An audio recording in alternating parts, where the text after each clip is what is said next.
A'udzu billahi minasyaitonir rajim. Bismillahirrahmanirrahim. Assalamualaikum warahmatullahi wabarakatuh. Waalaikumsalam.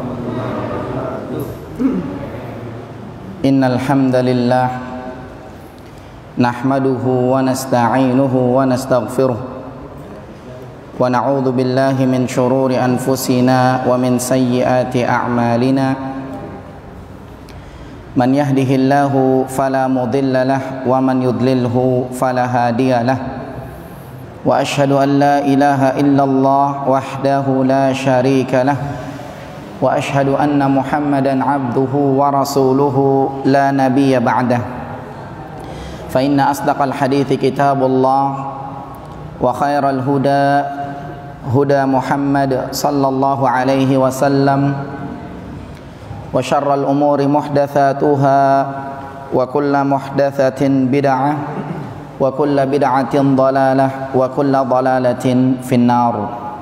Para jamaah yang dimuliakan oleh Allah Subhanahu wa taala, pada kesempatan malam hari ini, hari Ahad tanggal 24 Rajab tahun 1442 Hijriah atau 7 Maret 2021, kita melanjutkan kajian kitab Tauhid karya Syekh Muhammad At-Tamimi rahimahullah, dan kita dibantu dengan penjelasan dari guru kita, yaitu Syekh Muhammad bin Shalih Al-Utsaimin rahimahullah, dari kitab beliau, kitab Al-Qaulul Mufid ala Kitab Tauhid. Melanjutkan pertemuan yang sebelumnya, pada kesempatan malam hari ini, bahasan selanjutnya adalah bab yang ketujuh di halaman 29. Malam hari ini merupakan pertemuan yang pertama. Di sini disebutkan oleh penulis rahimahullah Syekh Muhammad At-Tamimi, babun minasyirki, bab termasuk bentuk kesyirikan,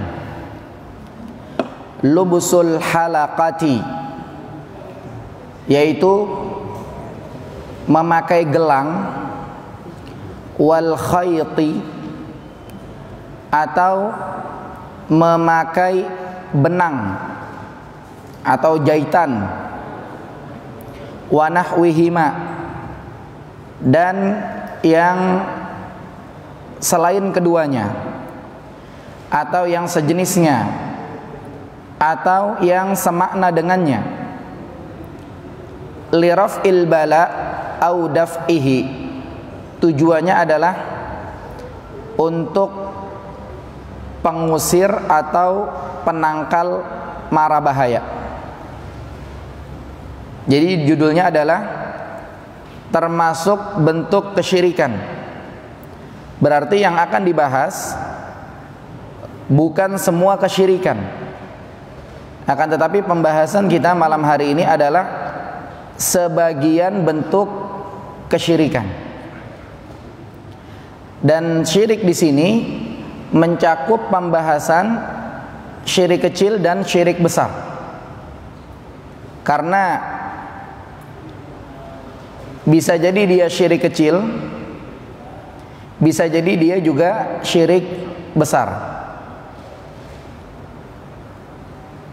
Kapan dia menjadi syirik kecil dan kapan dia menjadi syirik besar, tergantung keyakinannya. Ketika dia memakai gelang sebagai penangkal, ketika dia memakai benang, jahitan, dan yang semakna dengannya sebagai penangkal, maka hukumnya syirik kecil atau syirik besar? Jawabannya tergantung keyakinan dia. Kalau misalkannya dia meyakini bahwasanya itu hanya sebatas sebab saja, dan dia yakin yang menjadikan adalah Allah, seperti misalkannya ada bayi, kalau di kita dipakain bangle, atau dipakein peniti. Kadang-kadang orang tuanya dibilangin, tapi kata orang tuanya ini cuma sabab doang. Yang melakukan semua itu tergantung Allah. Yang jagain biarin Allah aja gitu. Ini cuma sebab doang. Kalau seperti itu namanya syirik kecil. Atau anak kecil lagi tidur, sampingnya ditaruhin sapu lidi biar kagak ngapa-ngapa katanya. Kemudian ketika dibilangin, ini ngapain dipakein sapu lidi? Emang Nabi dulu bayinya Nabi pas pada lahir gitu dipakein sapu lidi? Kata orang tua, kagak ngapa-ngapa, ini cuma sabab doang. Yang jaga Allah kok gitu. Nah, kayak gitu syirik kecil. Karena keyakinannya dia kagak bergantung sama itu barang, tetap bergantung sama Allah, tapi ngandelin tuh barang begitu. Ini syirik kecil. Dan dia bisa menjadi syirik besar. Dia bisa menjadi syirik besar. Nah, kalau misalkannya dia bergantung sama tuh barang. Ya, kalau misalkannya dia bergantung sama tuh barang. Akan tapi mohon maaf ya, bisa jadi itu menjadi syirik besar. Kalau misalkannya apa? Kalau misalkannya dia sebagaimana tadi kita sebutkan bergantung dengan barang tersebut. Karena memang terkait sabab, ya terkait sabab di dalam syariat kita, ya di dalam syariat kita sabab itu ada sabab yang syar'i, kemudian sabab itu ada sabab yang qadari. Jadi ada sabab diterima secara syariat atau sabab diterima secara logika. Misalkannya ada orang berobat ke orang pintar. Ketika dia berobat, persyaratannya ini itu semuanya kagak nyambung sama kesehatannya begitu. Kemudian ketika dia datang ke orang pintar, mungkin dia sakit selama ini udah setahun gitu kan, kepalanya sering pusing begitu. Akhirnya sama orang pintar ditempelin batu akik punya dia di kepalanya. Ini kagak nyambung antara batu akik sama penyakit. Secara logika juga kagak nyambung, secara syariat juga kagak nyambung. Maka dari itu, ini syirik besar apa syirik kecil? Tergantung orang itu pas dibilangin nyautnya apa. Ketika orang itu pas dibilangin tuh cuma sabab doang begitu, ya syirik kecil. Akan tapi kalau dia bilang, wah ini orang pinter, mantap, dia lupa sama Allah 100%, pokoknya bergantung sama orang itu. Orang ini pokoknya orang paling sakti udah di Jakarta. Ini syirik besar.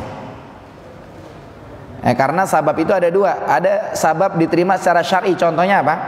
Contohnya ketika sebagian para sahabat berada di satu daerah, pemimpin kaum di daerah tersebut disengat kalajengking atau disengat ular begitu. Kemudian mereka menawarkan siapa yang bisa ngobatin nanti dapat hadiah, kambing kalau nggak salah. Akhirnya para sahabat yang hadir di tempat itu di kala itu menyanggupi, kemudian datang diobatin, dibacain Fatihah. Fatihah sama sengatan ular atau sengatan kalajengking. Memang secara logika kagak nyambung, tapi kalau secara syar'i ya dia diterima. Secara syar'i dia diterima, namanya ruqyah. Maka ketika mereka seketika itu dibacakan Al-Fatihah sembuh gitu, dapat hadiah kambing, dibawa ke Nabi SAW, kemudian Nabi ajak makan bareng. Nabi makan bareng dengan para sahabat. Ini membuktikan boleh. Itu contoh dibacain Fatihah, ini sabab-sabab syar'i. Atau ketika orang sakit dia berangkat ke puskesmas, atau sakit perut minum Promak, atau minum apa mungkin minum jahe, apa minum kunyit begitu, maka ini sababnya diterima. Ya sababnya diterima. Seperti itu. Kemudian terkait sabab, orang itu terbagi ada 3 golongan. Ini disebutkan oleh Syekh Muhammad bin Shalih Al-Utsaimin rahimahullah. Kita belum masuk ke pembahasan dalil, kita masih ngebahas judul. Ya, orang di dalam menyikapi sabab ada 3 kelompok. Yang pertama, ada orang-orang yang mengingkari sabab. Ada orang-orang yang mengingkari sabab. Contohnya apa? Contohnya ada api disiram air mati. Kalau kita ngomongin sabab, itu api kenapa mati? Gara-garanya disiram air. Akan tapi ada kelompok yang mereka mengingkari itu. Ya, seperti kelompok Jabariyah misalnya. Sebutannya Jabariyah, sebutan mereka. Jadi mereka mengatakan api disiram air mati. Kenapa? Emang dasar apinya mau mati katanya. Kalau apinya kagak mau mati juga kagak bakal mati, dia disiram air seember juga. Disiram air segentong juga kagak bakal mati, emang dasar apinya aja mau mati gitu. Jadi mereka mengingkari sabab. Tapi walaupun kita bilangin itu api mati gara-gara disiram air, tetap kagak bakal nyambung otaknya dia. Pokoknya begitu, dia maunya api mati gara-gara emang dasar apinya mau mati aja begitu. Tapi kalau api kagak mau mati, biar disiram air dari pagi sampai sore juga kagak bakal mati. Ada orang-orang yang pahamnya demikian. Jadi mengingkari sabab 100% sudah. Kemudian yang kedua, ada orang yang mereka percaya sama sabab, akan tetapi percayanya kelewatan. Anak bayi digantungin bangle, pokoknya ini sabab gitu, percayanya kelewatan begitu. Ketika dibilangin udah situ diem aja, situ kagak ngerti gitu. Ini orang tua dulu ngajarin, dia dulu udah begini begitu kan. Jadi kelewatan. Ada orang-orang yang demikian. Atau misalkannya yang lain-lain lah. Nah, jadi mereka percaya sama sabab tapi kelewatan. Sementara yang ketiga, ini yang benar. Orang-orang yang beriman kepada Allah dengan keimanan yang hakiki. Mereka punya keyakinan, mereka beriman kepada sebab. Mereka percaya sebab itu berefek. Akan tetapi mereka menetapkan sebab itu berefek sebagaimana yang ditetapkan oleh Allah saja,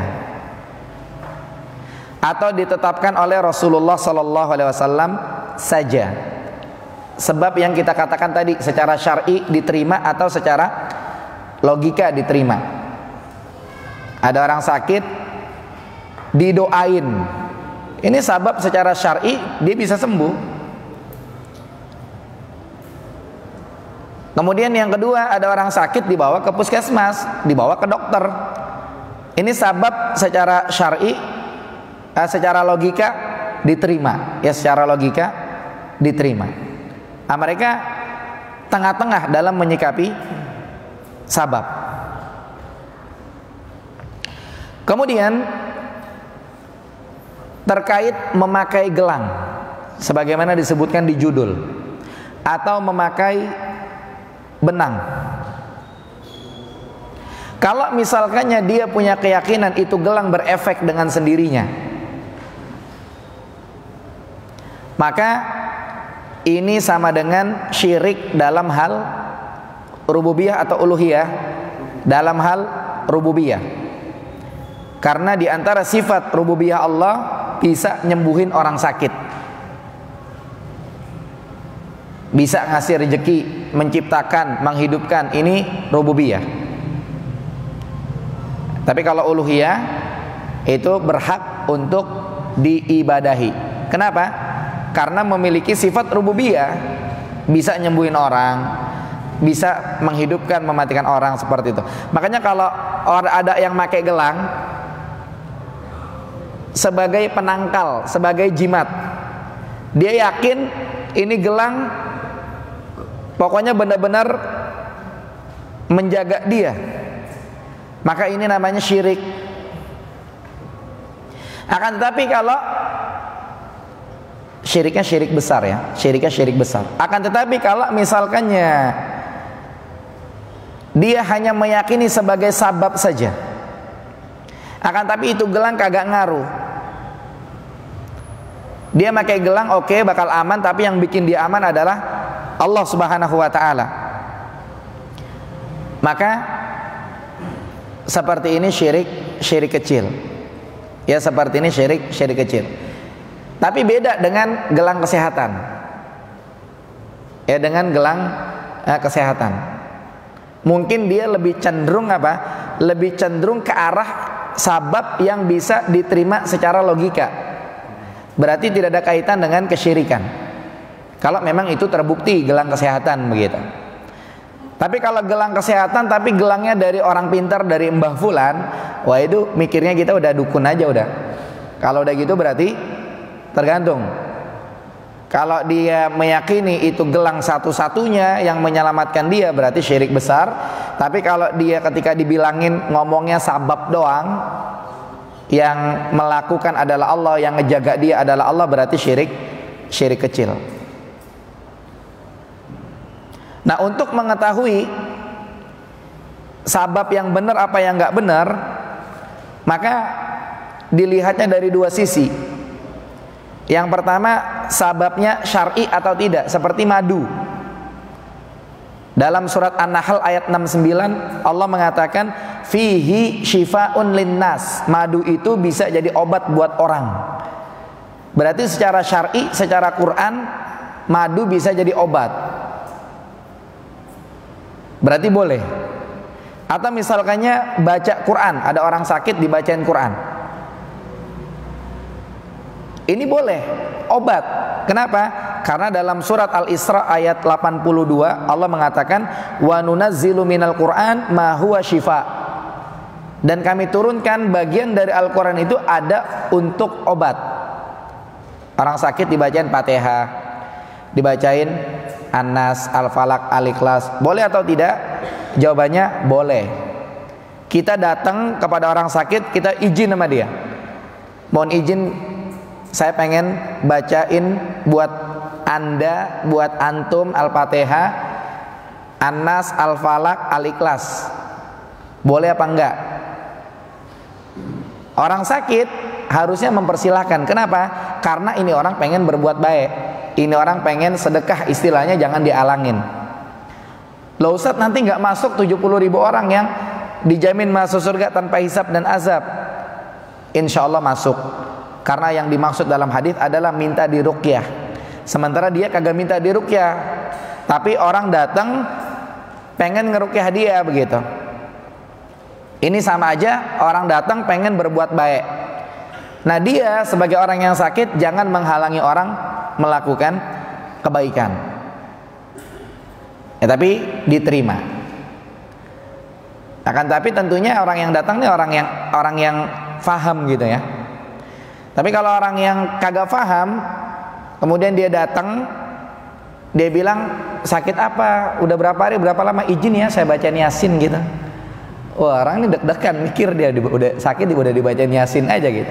Karena Yasin bukan ayat ruqyah, kan gitu. Ayat ruqyah normalnya apa? Dibacanya Fatihah, An-Nas, Al-Falaq, Kulhu, ayat kursi, dibacanya Al-Baqarah, atau dibacain ayat-ayat yang lain. Tapi kalau datang minta izin kami rame-rame mau baca Yasin buat situ gitu kan, ya teriak nanti orang sakitnya, diusir mereka. Apalagi kalau orang sakitnya ada gangguan di kepala, pikirannya udah macam-macam dengar Yasin mau dibacain kan gitu. Maka tentunya orang yang paham pasti yang ketika menawarkan ruqyah, dan dia nggak bakal salah nyebut surat, nggak bakal salah baca. Atau yang kedua, cara mengetahui sabab ini bisa dilihat dari sisi qadar, artinya logika lah, seperti itu. Seperti misalkannya ada orang sakit, kemudian dia coba minum apa begitu, minum obat, atau dia coba berobat bagaimana begitu, dan terbukti memang secara zohir, secara jelas terbukti obatnya itu, maka boleh. Akan tetapi kalau obatnya tidak terbukti secara jelas, dia cuma nyoba doang begitu kan, berarti ini tidak boleh. Contohnya apa? Contohnya misalkannya dia udah sakit lama begitu, sakit apalah, komplikasi atau sakit apa, kemudian dia berobat ke orang pinter. Sama orang pinter itu misalkannya dikasih bajunya udah dibacain apa nggak tahu gitu. Jadi kalau lagi nggak enak badan pakai itu baju gitu. Wah, dia kalau nggak enak badan dia pakai itu baju. Wah, dia ngerasa enak, padahal cuma perasaan doang. Maka ini tidak terbukti secara nyata, dan seperti ini tidak bisa dijadikan patokan. Akan tapi kalau terbukti secara nyata, mungkin obat herbal atau mungkin dia obat dokter, ya obat dokter apa begitu namanya, terbukti secara klinis, terbukti secara kesehatan, ya oke. Tapi kalau cuma sugesti doang, ya ini belum serta-merta diterima. Ya kayak ada orang berobat, mungkin kesehatan, ada batu yang direndam air gitu, harganya sekian. Ya kalau memang terbukti secara kesehatan boleh pakai batu itu dibeli. Tapi ternyata ada juga misalnya ada orang berobat ke orang pintar, Mbah Fulan, pulang bawa batu juga dia. Batunya bentuknya beda, ya batu kelas-kelas dukun lah gitu. Direndam juga di teko sama kayak batu yang kesehatan itu gitu kan. Ya ini beda tentunya. Yang satu mungkin terbukti secara kesehatan, yang satu cuma sugesti doang. Dia kalau habis minum itu kayaknya seger. Atau misalnya minum rendeman tulisan ayat kursi. Minum rendeman tulisan potongan-potongan ayat Quran. Dia nggak enak badan gitu kan, dia nulis atau dia berobat sama orang, di bawah itu dikasih kertas, jadi direndam pakai air hangat, dia minum. Tintanya luntur di situ, penyakit padahal dia minum tuh. Tapi karena sugesti, wah seger aja bawaannya begitu. Ini nggak terbukti secara klinis, nggak terbukti secara kesehatan, maka nggak bisa diterima. Dan di sini disebutkan memakai gelang. Gelangnya di sini bisa jadi gelangnya dari besi, termasuk yang dilarang kalau memang niatannya sebagai penangkal.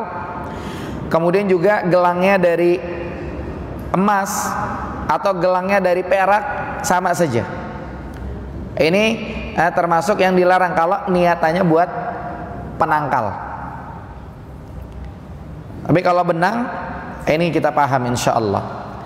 Atau yang semakna dengannya, digantung di badan orang, di badan bayi, atau digantung di pintu.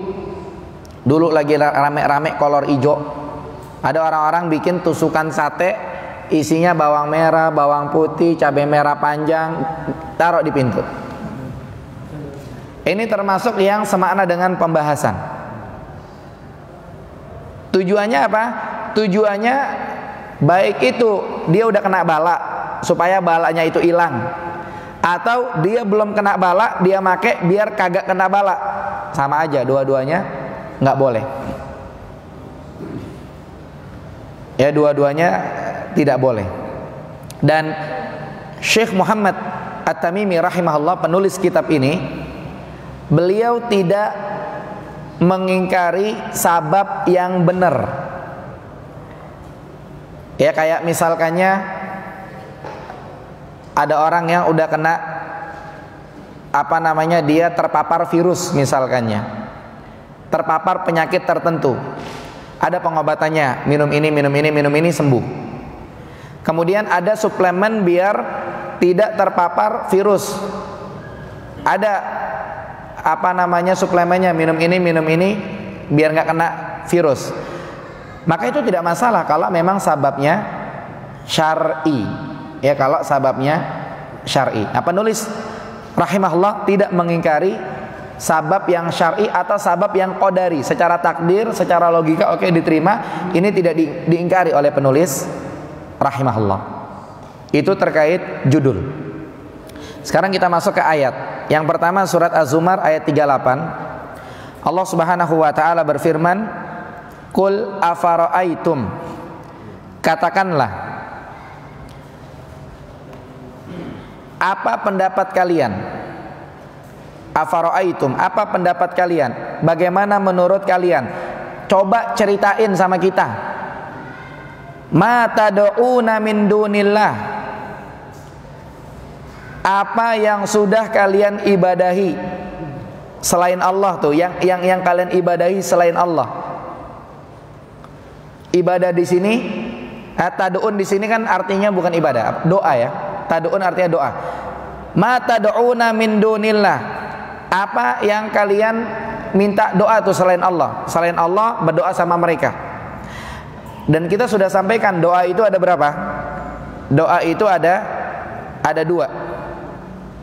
Ada doa ibadah, ada doa masalah. Masalah itu artinya doa permohonan. Sekarang kita lagi sholat kan, kita lagi beribadah nih. Ngapain kita sholat? Sama aja kita pengen masuk surga, kita lagi berdoa biar kita masuk surga, begitu. Namanya doa ibadah itu. Kita lagi sholat, lagi berdoa. Atau habis sholat kita berdoa, ya Allah, tolong saya begini begitu dan seterusnya. Ini doa masalah, doa permohonan. Sama berdoa juga. Nah, dalam ayat ini Allah mengatakan, Qul afara'aitum, bagaimana pendapat kalian? Coba ceritain, menurut kalian bagaimana? Ma tad'una min dunillah, tentang yang kalian minta selain Allah, yang kalian berdoa kepada selain Allah. Ada orang nazar, tapi nazar kepada selain Allah. Ada orang ruku sujud, nyembelih, tapi kepada selain Allah. Saya nggak tahu pernah saya sampaikan di sini atau tidak. Ada salah seorang menelpon saya, dia keluar kota, dia nggak tahu. Jadi keluar kota taunya dia urusan bisnis. Ternyata nyampe di luar kota, dia dibawa ke kuburan para wali atau ke kuburan orang-orang yang dianggap soleh. Sampai di sana orang pada ambil wudhu, pada sholat. Ketika mereka sholat, kalau mungkin mereka sholatnya sholat subuh, sholat asar, maghrib, isya, ya kita tahulah sholatnya untuk Allah gitu ya. Ini nyampe kuburan mereka, sholat buat apa gitu? Mesti mereka sholat buat orang soleh itu, begitu kan? Artinya dia pengen minta sesuatu, dia sholat dulu dan seterusnya. Maka ini namanya doa ibadah. Ya, doa ibadah. Berat mereka mempersembahkan itu kepada selain Allah. Atau mereka minta sesuatu, mereka udah kena bala. Mereka minta kepada selain Allah biar bala yang mereka kena diangkat. Atau mereka dengar bakal ada bala ini itu, kerugian dan yang lain-lain. Mereka minta kepada selain Allah biar jangan kena itu bala. Sama aja, mau doa ibadah atau doa permohonan sama aja. Bagaimana? Coba ceritakan tentang yang kalian berdoa kepada selain Allah. Kalau misalkannya in aradhaniyallahu bidurrin, kalau misalkannya Allah menghendaki bakal kena mudorot, Allah menghendaki bakal kena bala, hal hunna kashifatu durri, apakah mereka bisa ngalangin itu bala yang kalian minta selain Allah? Kalau misalkannya Allah ngendakin kalian kena bala, bisa nggak mereka ngilangin tuh bala gitu? Atau kalau Allah menghendaki kalian bakal kena bala, bisa nggak mereka menangkal itu bala? Au aradani birahmatin, atau misalkannya Allah Subhanahu wa ta'ala menghendaki ada orang yang bakal dapat rahmat, bakal dapat rezeki, bakal dapat keuntungan. Hal hunna mumsikatu rahmati, bisa nggak tuh yang kalian minta kepada selain Allah ngalangin dia nggak jadi dapat rezeki? Karena mungkin ada orang-orang yang syirik, akhirnya minta-minta sama selain Allah, itu dia katanya bakal dapat ini, dapat, coba alangin biar jangan dapat. Kalau Allah menghendaki bakal dapat, bisa nggak kira-kira mereka ngalangin biar kagak dapat rezeki, kagak jadi? Tentunya jawabannya nggak bisa gitu. Makanya ayat berikutnya bunyinya apa? Qul hasbiyallah. Ya katakanlah cukup Allah saja sudah.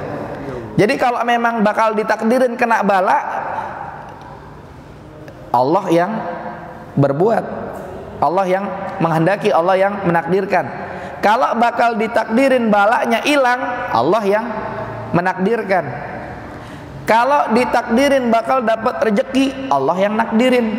Kalau bakal ditakdirin rezekinya kagak jadi, ya Allah juga yang menakdirkan itu.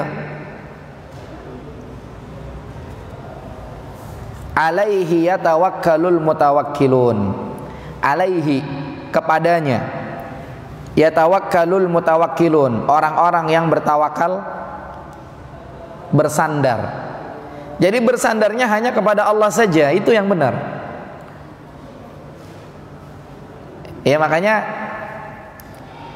kalau lihat hadis Nabi yang lain, Nabi mengatakan apa? Wa'lam annal ummata law ijtama'at ala an yanfa'uka bi syai'in lam yanfa'uka bi syai'in illa ma qad katabahallahu laka.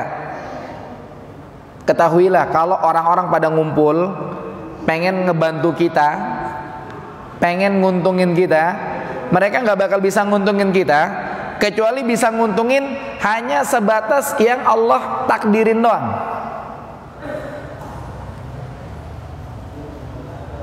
Dulu saya waktu tahun 2011 apa 2012 ada dosen dari Arab Saudi bilang,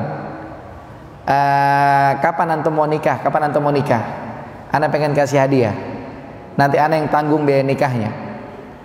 Di kepala saya itu dapat 15 juta gitu. Akhirnya pas udah nikah, ketemu lagi sama syekhnya, dapatnya 500 ribu.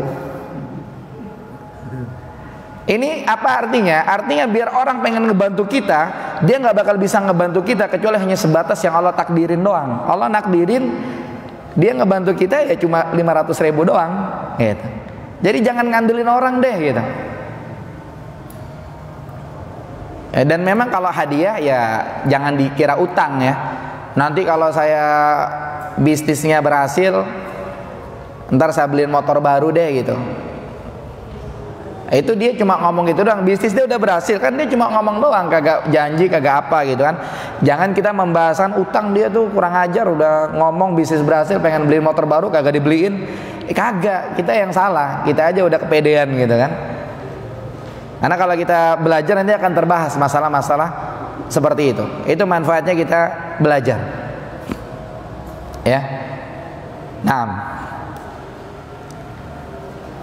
di sini ada satu hal yang menarik. Kalau kita ngomong bahasa Indonesia, kita bertawakal kepada Allah. Akan tapi kalau kita lihat alaihi, alaihi artinya kepadanya, kepada Allah kita bertawakal. Nah ternyata di dalam bahasa Arab itu maknanya dalam. Ketika kita bilang kita bertawakal kepada Allah, sama kepada Allah kita bertawakal, beda dalam bahasa Arab maknanya. Bedanya apa? Bedanya kalau kita mengatakan kita bertawakal kepada Allah, masih mungkin kita bertawakal kepada yang lain, secara makna begitu. Tapi kalau kita mengatakan kepada Allah kita bertawakal, udah berarti kepada Allah doang. Contoh yang lain, udah azan tapi belum bunyi, nunggu bunyi dulu. Kalau kita ngelihat contoh yang lain dalam surat Fatihah, ada bunyi iyyaka na'budu wa iyyaka nasta'in. Iyyaka artinya kepadamu, na'budu kami beribadah, wa iyyaka dan kepadamu nasta'in kami memohon pertolongan. Padahal kalau bahasa Indonesia, kami beribadah kepadamu, kami memohon pertolongan kepadamu. Akan tetapi dalam bahasa Arab kepadamu, kami beribadah kepadamu, kami memohon pertolongan. Ini dalam bahasa Arab ternyata mengandung makna dalam, bermakna hanya. Bahasa Arabnya al-hasr. Hanya kepadamulah kami beribadah dan hanya kepadamulah kami memohon pertolongan. Sudah azan, tafadhol muazzin.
Baik, bismillah. Kita lanjutkan. Kita lihat firman Allah dalil pertama surat Az-Zumar ayat 38. Qul afara'aitum, katakanlah. Allah memerintahkan kepada Nabi Muhammad SAW untuk berkata kepada mereka. Perintah kepada Nabi juga perintah kepada kita. Mungkin kita juga bisa berkata-kata dengan kata-kata yang sama kepada mereka. Afara'aitum, apa pendapat kalian? Kabarkan kepada kami, ceritakan kepada kami, ma tad'una min dunillah, tentang orang-orang yang kalian minta selain Allah itu. Bagaimana pendapat kalian? In aradaniyallahu bidurrin, kalau Allah menghendaki kita bakal dapat kena bala. Hal hunna kashifatu durri, kira-kira tuh yang kalian minta bisa nggak nolak bala? Jawabannya nggak bisa. Orang Allah menghendaki demikian. Au aradani birahmatin, kalau Allah menghendaki kita bakal dapat kebaikan, atau orang itu bakal dapat kebaikan. Hal hunna mumsikatu rahmati, bisa nggak mereka yang kalian minta selain Allah ngalangin itu kebaikan? Tentunya nggak bisa. Qul hasbiyallah, katakanlah cukup Allah doang yang bisa memberikan mudarat, memberikan bala, menolak bala, memberikan kebaikan, menolak kebaikan. Jadi kita kalau rezeki lagi lancar, itu yang bikin Allah gitu. Kalau kita rezeki lagi seret, itu juga yang bikin Allah. Tapi tetap kita sedekah dianjurin. Dalam surat At-Talaq Allah berfirman, "Wa man qudira 'alaihi rizquhu." Siapa di antara kalian yang rezekinya Allah takdirkan seret, falyunfik mimma atahullah, la yukallifullahu nafsan illa ma ataha. Maka hendaknya dia tetap infak semampunya. Allah enggak bebanin orang lebih dari kemampuannya. Qul hasbiyallah, alaihi yatawakkalul mutawakkilun. Cukup Allah, katakanlah cukup Allah sudah yang berbuat demikian. Kepadanya, hanya kepadanya orang-orang yang bertawakal itu bersandar. Berarti ngomong-ngomong soal tawakal yang benar, bersandar yang benar, itu bersandar hanya kepada Allah saja. Adapun mereka ngandelin yang mereka minta-minta selain Allah itu, oh kayaknya paling sakti begitu, itu bukan tawakal yang hakiki. Akan tetapi tentunya makna ini bukan berarti kita nggak boleh ngandelin orang. Dalam tanda kutip ya, dalam artian begini, kita minta tolong sama orang itu mau bantu kita, kan di hati kita ya sedikit menaruh harapan lah begitu. Ini kagak masalah. Ya kagak masalah, karena beda ketika kita minta tolong sama orang kemudian menaruh harapan sama dia, dengan yang dimaksudkan dalam ayat ini minta-minta kepada selain Allah, minta tolak bala, kan beda begitu. Apa namanya, masalahnya beda begitu. Maka ini tidak masalah. Jadi yang jadi patokan dalam pembahasan ini, dalam ayat ini adalah bahwa yang mereka minta selain Allah itu kagak bisa memberikan manfaat, kagak bisa juga nolak bala.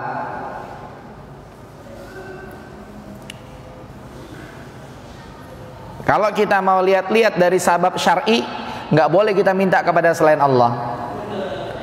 Kalau kita lihat dari sabab qadari, dari sabab logika juga kagak nyambung. Mereka udah mati, nolongin kita bagaimana? Kan begitu. Atau benda mati yang kita tenteng, dia mau nolongin kita bagaimana? Emang kalau kita pakai cincin, ada penjahat mau ngapa-ngapain kita dor, tembak pakai itu cincin, bisa gitu, penjahatnya langsung jatuh? Kan kagak gitu. Ya dari sabab syar'i nggak diterima, dari sabab qadari juga nggak diterima. Nah, maka ini sama saja menyekutukan Allah.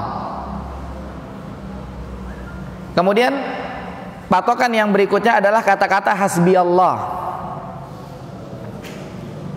Ya, patokan kata-kata hasbi Allah. Ini kadang-kadang secara perasaan orang ngandelin orang-orang apa yang mereka minta selain Allah secara perasaan. Akan tapi secara hakikat kagak nyambung. Ya, sehingga ketika dia bertawakal kepada selain Allah, ini kesyirikan. Ini tidak benar. Yang benar hanya bertawakal kepada Allah saja. Itu dalil yang pertama. Ada yang bertanya atau kita lanjut dalil kedua? Lanjut dalil yang kedua. Dalil yang kedua, hadis Imran bin Husain. Dia cerita, Nabi SAW ngelihat seseorang, di tangannya ada gelang dari kuningan. Kemudian Nabi nanya, "Ma hadhihi?" Ini apaan? Nabi nanya. Di sini lihat, Nabi ngelihat ada seseorang. Ini seseorang siapa? Nggak disebut namanya. Nggak penting itu orang siapa. Yang penting adalah poin pembahasannya. Dia pakai gelang dari kuningan. Nabi nanya, "Ma hadhihi?" Ini apaan gitu, gelang yang Anda pakai ini? Qala minal wahinah. Kemudian dia bilang apa? Itu adalah wahina. Wahina penangkal penyakit. Jadi gelangnya gelang penangkal penyakit, bukan gelang kesehatan. Gelang penangkal penyakit. Bahasanya udah penangkal gitu kan.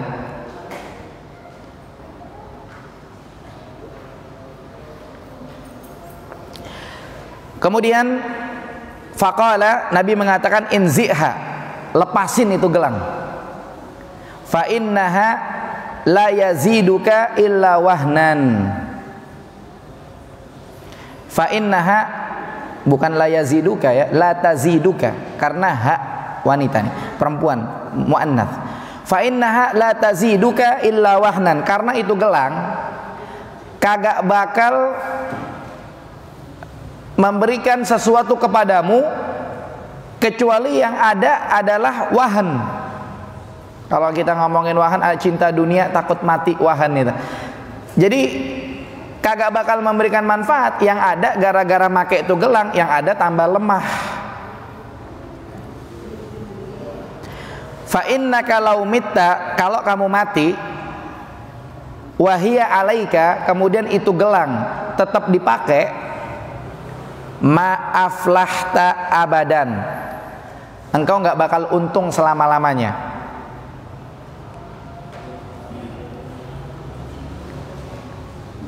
Sama Nabi digituin. Dan hadis yang kita bahas ini cocok dengan judul, karena di judul disebutnya memakai gelang. Ini dalam hadis nih orang pakai gelang. Dalam hadis ini ada beberapa faedah. Yang pertama, kita perhatikan berdasarkan hadis ini, bagi orang yang ingin mengingkari kemungkaran, hendaknya dia harus nanya dulu. Buktinya apa? Buktinya Nabi SAW ngelihat orang pakai gelang, Nabi nanya, ini gelang apaan? Jangan suudzon duluan gitu. Jangan suudzon duluan, nggak boleh. Tapi nanya dulu. Itu faedah yang pertama berdasarkan hadis ini. Kemudian faedah yang kedua, berdasarkan hadis ini ada kewajiban kita harus mengingkari kemungkaran. Kita harus menghilangkan kemungkaran. Karena Nabi mengatakan apa setelah tahu? Nabi bilang apa? Lepas tuh gelang. Berarti harus mengingkari kemungkaran. Dan Nabi mengatakan itu gelang gak nambah kecuali yang ada nambah lemah. Nambah lemah ini maksudnya apa? Jiwanya makin lemah pakai itu gelang. Apa sebabnya? Sebabnya adalah dia bakal bergantung sama gelang itu terus. Jadi kalau gelangnya copot, kayaknya kagak semangat begitu. Atau kalau gelangnya copot, wah kayaknya sakitnya kambuh. Apalah dirasa ini itu. Lihat, pakai gelang yang ada bukan tambah mantap, tambah lemah. Orang-orang yang pakai model-model gitu, liatin berapa tahun dia sembuh. Kagak ada sembuhnya. Bakal pakai terus itu. Copot, lemah jiwanya. Tapi kalau dia bergantung kepada yang syar'i, antara dua, dia berobat terus dan dia dapat pahala, dapat yang syar'i itu dengan yang syar'i itu, atau dia berobat dengan yang masuk logika, berobat dokter terus walaupun gak sembuh-sembuh, dia selamat dari kesyirikan. Tapi kalau dia ngandelin itu gelang, yang ada tambah lemah. Saya dulu waktu kecil pernah dikasih baju sama orang pintar. Waktu mondok, kadang ustadz di pondok tuh galak, digebuk kita pakai kayu. Dulu cerita lama. Sekarang kagak ada, alhamdulillah, karena dipolisikan. Itu saya pakai itu baju. Awal-awal saya pakai baju, saya dipukul temen. Kadang teman-teman nakal gitu kan. Wah, saya nggak ngerasa, padahal cuma sugesti doang. Tapi lama-kelamaan saya mikir, saya cubit diri sendiri, kok sakit juga gitu kan. Ternyata baju itu kagak ngaruh apa-apa. Saya balikin lagi sama yang ngasih. Jadi cuma sugesti doang. Jadi kalau pakai gitu-gituan, kita nggak bakal tambah sehat. Yang ada tambah lemah, bakal bergantung lagi dengan gituan. Bakal balik lagi ke orang tadi, bakal minta lagi, nyetor lagi, bayar lagi. Bertahun-tahun bakal berjalan begitu terus. Jadi bener itu. Yang lemah jiwanya kalau orang pakai model begitu-gitu. Lihat aja orang-orang yang kita kenal yang pakai model-model begitu. Nanti giliran dia kenapa-napa, datangnya kemana? Ya orang yang biasa didatengin. Dan itu datang lagi rutin. Tapi kalau kita ke dokter, coba, ketika kita berobat cocok, selesai, nggak ke dokter lagi. Berarti bener banget yang Nabi bilang, lepas, kalau nggak bikin tambah lemah kita. Karena bakal ngandelin lagi. Gitu. Itu faedah yang kedua. Kemudian faedah yang ketiga,